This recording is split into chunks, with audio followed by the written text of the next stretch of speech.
Fala galera, sejam todos bem-vindos ao meu canal. Como já sabem, sou Antônio Carlos, professor da Rede Estadual de Educação do Estado de Minas Gerais.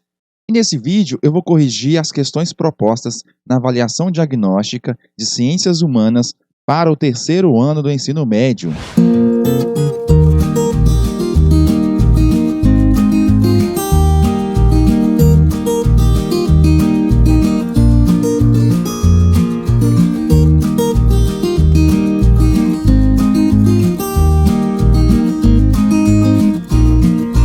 Como já é de costume, vou pedir para você se inscrever no meu canal, ativar o sininho da notificação, deixar sua curtida e também o seu comentário com a sua dúvida se você tiver. Pessoal, também sejamos solidários. Caros alunos, compartilhe esse vídeo com seus colegas para que eles possam também ter acesso a essas questões e corrigi-las assim que fazê-las. E você, professor, você pode também enviar esse vídeo para seus alunos, para que eles possam também corrigir a sua avaliação diagnóstica. Questão 1. Leia a narrativa abaixo. O período da história brasileira iniciado com a proclamação da independência em 1822, encerrado com a proclamação da República em 1889, ficou conhecido como Brasil Império. Essa foi a primeira forma de governo adotada no país independente, sendo que dois imperadores comandaram o país no período, Dom Pedro I e Dom Pedro II. Houve ainda entre os dois reinados o período regencial, em razão de Dom Pedro II ser ainda uma criança quando seu pai voltou para Portugal. Esse momento do Brasil Império foi um dos mais tensos graças às diversas guerras que ocorreram no país, sobretudo com viés separatista. Bom, de acordo com essa narrativa, a forma de governo no período imperial foi letra C, monarquia. Questão 2. Observe a imagem abaixo. Insígnia da Ordem Imperial do Cruzeiro do Sul em 1800. Essa imagem retrata uma honraria criada no Brasil e concedida pela monarquia brasileira, geralmente a membros da aristocracia nacional e alguns estrangeiros. Essa honraria era o quê? Era um símbolo nacional das elites da época, letra D. Questão 3. Observe a imagem abaixo. Monumento Duque de Caxias, em São Paulo. Bom, esse patrimônio cultural mostrado nessa imagem destaca o quê? A importância militar de um personagem histórico, letra A. Questão 4, leia o texto abaixo. Luiz Gama sempre utilizou seu trabalho na imprensa para a divulgação de suas ideias anti-escravistas e republicanas. Em 1873, foi um dos fundadores do Partido Comunista Paulista, em Itu, São Paulo. Nos anos seguintes, teve intensa participação em sociedades emancipadoras, na organização de sociedades secretas para fugas e ajuda financeiras a negros, além do auxílio na libertação nos tribunais de mais de 500 escravos foragidos. Bom, nesse contexto histórico descrito, qual foi a ação política praticada pelo Luiz Gama? Nós estamos falando da criação de direitos aos escravos, direito escravista, letra A. Questão 5, período regencial. Estendendo-se de 1831 até 1840, o governo regencial abriu espaço para diferentes correntes políticas, em meio a tantas posições políticas. A falta de unidade entre os integrantes da política nacional em nada melhorou o quadro político brasileiro. Uma das mais claras consequências desses desacordos foram a série de revoltas deflagradas durante a regência. Sabinada na Bahia, a Baianada no Maranhão, a Revolução Farroupilha na região sul, foram todas manifestações criadas em consequência da desordem que marcou todo o período regencial. Com base nesse texto, constata-se que as revoltas regenciais foram motivadas principalmente pela miséria de uma parte da população, que estava insatisfeita com o governo, letra B. Questão 6. Na Constituição de 1824, a primeira Constituição brasileira, estabeleceu que para alguém se candidatar a esse órgão era preciso ser cidadão brasileiro, ter todos os direitos políticos garantidos, além disso, deveria possuir a idade mínima de 40 anos, e uma renda anual de R$800 mil. O candidato eleito para esse órgão adquiria um poder vitalício. Esse texto se refere a qual órgão governamental no período imperial brasileiro? Nós estamos falando da Câmara de Senadores, letra C. Questão 7, leia o texto abaixo. Segunda Revolução Industrial. Com o desenvolvimento efetivo da atividade industrial em diversas partes do mundo, os donos dos meios de produção e capitais começaram a direcionar recursos financeiros para o desvendamento e criação de novas tecnologias, como procedimentos produtivos, máquinas, equipamentos, entre outros. Todos com o intuito dinamizar e acelerar a produtividade e automaticamente os percentuais de lucros. Desse modo, grande parte dos avanços tecnológicos foi derivada de pesquisas científicas que são realizadas para o aperfeiçoamento industrial. O período que marcou os avanços tecnológicos foi entre o final do século XIX até meados do século XX, quando o mundo vivenciou uma série de avanços na tecnologia, medicina, entre outros. Bom, com base nesse texto, a segunda revolução industrial foi um processo que levou ao desenvolvimento cultural e social das nações envolvidas. Letra D. Questão 8. Observe a imagem abaixo. Imperador Dom Pedro II. E essa imagem é uma fonte relacionada à construção de um conhecimento histórico sobre exatamente o que nós estamos falando. Sobre os valores absolutistas que justificavam as atitudes do monarca. Letra D. Questão 9. Leia o texto abaixo. Belle Époque. Sabemos que o processo de industrialização na Europa e também no norte dos Estados Unidos começou a ter um amplo desenvolvimento ainda durante a primeira metade do século XIX. Esse desenvolvimento possibilitou a mecanização do trabalho antes manual e manufaturado e consequente produção em larga escala de bens de consumo, comida e vestimentas em geral, transportes, trem e navios a vapor, bondes elétricos, automóveis e bens de produção, maquinários, diversas ordens. Nessa esteira, na segunda metade do século XIX, nos primeiros anos do século XX, maiores avanços tecnocientíficos foram conseguidos, como o advento da medicina e também da microbiologia. Bom, com base nesse texto, um fator fundamental para o desenvolvimento econômico e cultural da Europa a partir do século XIX foi, sem sombra de dúvida, a letra C, a Revolução Industrial, em várias partes do mundo, inclusive no continente europeu. Questão 10. Leia o texto abaixo. Quando veio a emancipação do Brasil, Salvador continuava controlada pelos portugueses. Ao ser aclamado imperador no Rio de Janeiro, 12 de outubro de 1822, Dom Pedro declarou seu apoio aos patriotas baianos. Enviou material bélico, tropas e oficial francês, Pedro, militar de carreira com experiência nas guerras napoleônicas e hispano-americanas.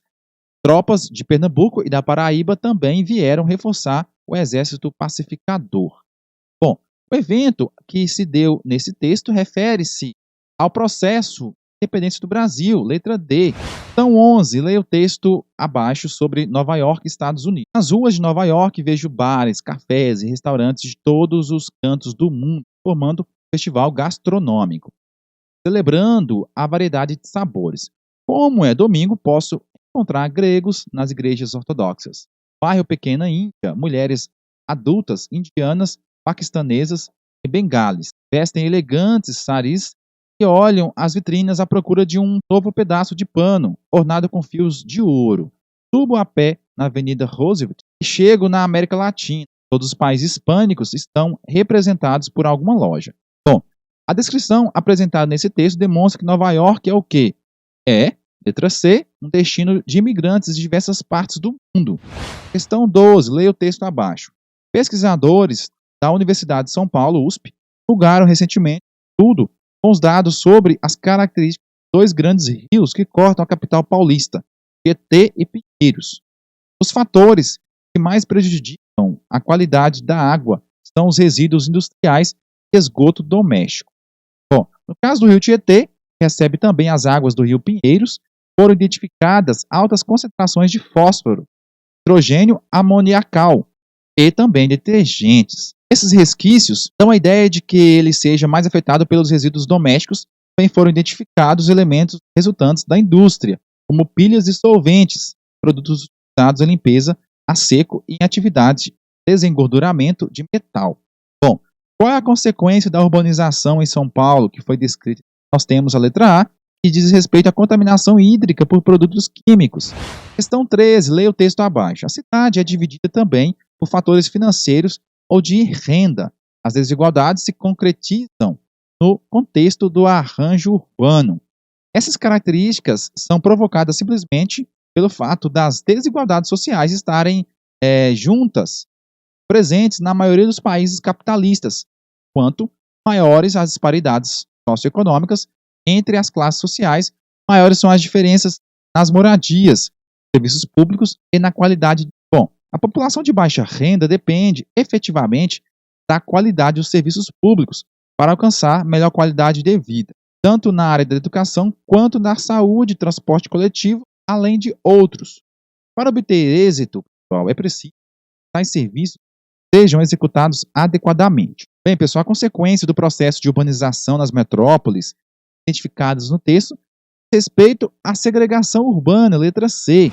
Questão 14, leia o texto abaixo. A desertificação pode ocorrer por causas naturais ou em função da ação humana. Quando ocorre esse processo, a vegetação é reduzida até que o solo se torne totalmente infértil. O sertão nordestino possui 180 mil quilômetros de áreas afetadas pela desertificação. Essa é a região com esse perfil mais populosa do mundo. Além do Nordeste, o processo que mata o solo ocorre no Brasil, na região dos Pampas Gaúchos, no Cerrado de Tocantins e no norte do Mato Grosso e Minas Gerais. A falta de chuvas é um processo natural que mais contribui para a desertificação do solo.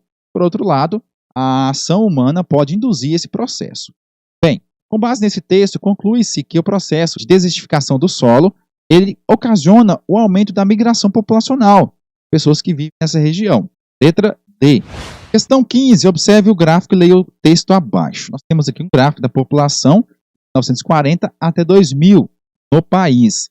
E a cidade, o texto diz que a cidade se apresenta centro das ambições para mendigos ou ricos, ou outras armações, coletivos, automóveis, motores e metrôs, trabalhadores, patrões, policiais e camelôs. A cidade não para, a cidade só cresce. O de cima sobe e o de baixo desce. A cidade não para, a cidade só cresce. Uma sobe e o de baixo desce. Bom, de acordo com o gráfico e o texto, que é uma música, faz referência a um processo que cresce nos dias atuais das cidades. Nós estamos falando, letra C, da expansão do processo de urbanização no país. Questão 16, leia o texto abaixo. É um fenômeno muito comum em centros urbanos e industrializados. É gerada pela liberação de poluentes no ar, como óxido de nitrogênio, dióxido de carbono e dióxido de enxofre. Para os homens, o excesso do dióxido de enxofre no corpo origina a formação de ácidos, que pode causar danos irreversíveis aos pulmões. No campo das construções, vale destacar que o fenômeno corrói diversos materiais de prédios, estátuas, monumentos, degraus de escadarias, pisos e até carros. Bom, esse texto descreve qual o problema ambiental retratado, influenciado pela industrialização. Nós estamos falando da letra A, chuva ácida. Questão 17, leia o texto abaixo. O Japão e a incrível engenharia antissísmica, terremoto. Bom, o terremoto e o tsunami ocorrido em 11 de março de 2015 no Japão provocaram danos avaliados mais de 300 bilhões de reais. O valor correspondente à destruição na infraestrutura, casas e imóveis comerciais no nordeste do Japão, devastado por um terremoto de magnitude 9 e também um tsunami. As altas tecnologias de engenharia civil desenvolvidas há anos pelos japoneses para minimizar os prejuízos causados pelos desastres naturais são os motivos pelos quais muitos prédios continuam em pé no Japão, que é considerado o país melhor preparado para um terremoto. De acordo com esse texto, pessoal, a sociedade japonesa adaptou-se aos fenômenos causados por qual força? Letra C, forças endógenas. Questão 18, leia o texto abaixo. A partir da Revolução Industrial, o processo de crescimento das cidades se acelerou pelas duas razões já apontadas: a necessidade de mão de obra nas indústrias e a redução do número de trabalhadores no campo. A industrialização promoveu de modo simultâneo a dois eventos, um de atração pela cidade e outro de repulsão no campo. A Revolução Industrial foi um importante fator para o desenvolvimento da urbanização, devido ao fato de que, letra C, possibilitar a formação de uma infraestrutura para o meio urbano. Questão 19, leia o texto abaixo. De acordo com a pesquisa de informações básicas municipais de Munique, o Instituto Brasileiro de Geografia e Estatística, o IBGE, uma grande parte do conjunto de cidades brasileiras não possui uma estrutura institucional capaz de desenvolver uma política adequada para a área de habitação. Milhões de famílias brasileiras não possuem condições habitacionais adequadas, principalmente nas cidades de médio e grande porte. Encontramos muitas pessoas morando em ruas, debaixo de viadutos e pontes, além da ocupação de favelas e barracos improvisados. Bom, pessoal, pergunta-se nessa questão. Esse texto demonstra que o espaço urbano brasileiro é marcado pela existência de desigualdade social, letra A. Questão 20. Observe a imagem e leia o texto abaixo. Crise migratória na Europa. O mundo vive a maior crise migratória de refugiados por motivos de guerra ou perseguição política e étnica, desde a Segunda Guerra Mundial, em 1945. Segundo a Organização das Nações Unidas, a ONU, em 2014, quase 60 milhões de pessoas foram forçadas a abandonar seus países devido à violência. Países com histórico recente de guerras lideram a lista dos que mais exportam refugiados. Em primeiro lugar, vem o Afeganistão, seguido pela Síria, Somália e Sudão, com o Iraque em sexto lugar. Nas últimas semanas, os refugiados têm se deslocado para a Europa, continente que apoiou intervenções militares no Afeganistão, Iraque e Síria. Bom, de acordo com a imagem com esse texto, de que forma a União Europeia, pessoal, vem reagindo a essa crise migratória? Nós temos a letra D proibindo a entrada de imigrantes e refugiados em seus países. Bom, pessoal, esse foi o vídeo explicativo que eu corrigi as questões propostas na avaliação diagnóstica para o mês de março de Ciências Humanas para o terceiro ano do ensino médio. Só tenho que agradecer a você que ficou comigo nesse vídeo até o final, curtiu e compartilhou o nosso trabalho. Meu forte abraço e meu muito obrigado.